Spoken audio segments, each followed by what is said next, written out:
এই পুজোতেও বাংলা ছবির দাপট টপকে উঠেছে সিনেমা হলে। একদিকে দেব অভিনীত বহু প্রতীক্ষিত রঘু ডাকাত, আর অন্যদিকে অঙ্কুশ আবির মিমিদের নতুন রূপে ফিরে আসা রক্তবীজ 2। তবে প্রশ্ন একটাই, কে জিতবে পুজোর বক্স অফিসের লড়াই?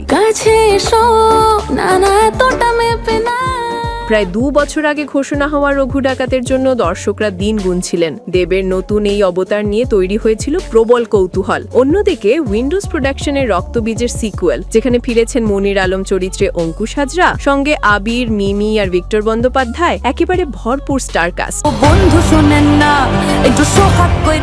স্যাকনিলকের তথ্য অনুযায়ী প্রথম দিনেই রঘু ডাকাত ঘরে তোলে 45 লক্ষ টাকা, আর রক্তবীজ 2 এর সংগ্রহ মাত্র 15 লক্ষ টাকা। দ্বিতীয় দিন দেবের ছবির আয় হয় 37 লক্ষ টাকা, আর রক্তবীজ 2 চমক দেখিয়ে উঠে আসে 24 লক্ষ টাকায়। তৃতীয় দিন অর্থাৎ শনিবার পঞ্চমী, রঘু ডাকাত আবার দাপট দেখিয়ে আয় করে 50 লক্ষ টাকা, আর রক্তবীজ 2 আয় করে 34 লক্ষ টাকা।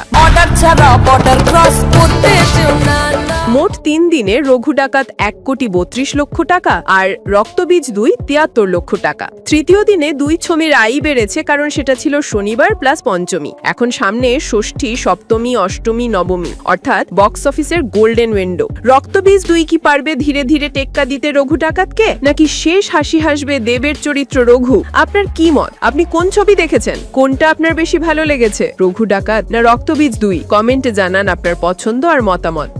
বেকার ভিড়ে